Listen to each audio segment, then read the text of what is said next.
Hello and welcome back to the Man Cave. It has been a little while since I've posted a video. This car has been, we sent it to the paint shop and it took a little while to get all the paint and body work done on this car. And I have kind of been busy with some other projects, so it's been pretty good that the car's been gone. But while I had all of the interior out, I made the decision that it would be a really good idea to go ahead and paint the car at that point.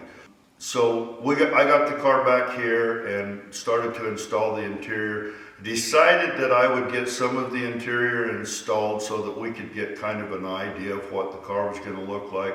I will also do some finish up videos when I'm done with the car.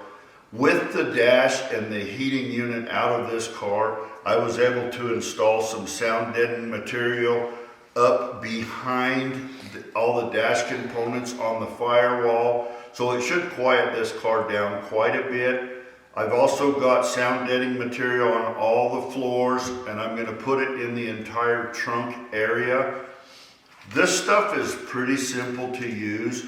We just kind of cut it to shape, and then you pull the backing material back. It sticks right down to the material, and then you roll it till these bumps all come out of it, and then it is installed. After we do that, I've started to install some of the carpet. While we're here, I'm going to go ahead and install different gauges in this car. The original tack did not register correctly with this engine, and rather than install a unit to make that tack work properly, I decided that we'd go ahead and put new gauges in this car. I think it will dress up the appearance of this car anyways. This car has been a little bit tricky to deal with. I've had to modify pretty much everything that we have put in this car. I had to modify the dash so that it would fit in the car properly. I had to modify it so it would hold the speakers for the stereo that we're putting in the car. I've had to modify a lot of the panels that go in this car because they just don't quite fit correctly when you purchase them. And so I've had to do quite a bit of modifications.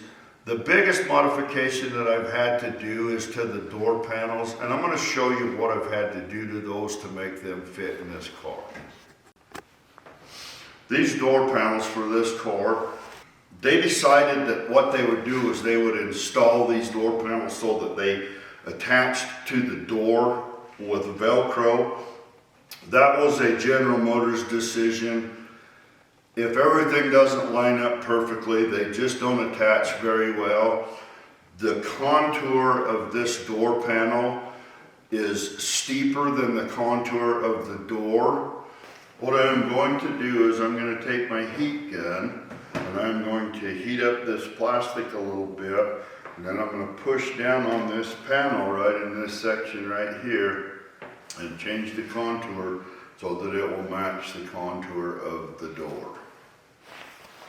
Thanks for spending a little time with us here in the Man Cave. Appreciate you watching our videos.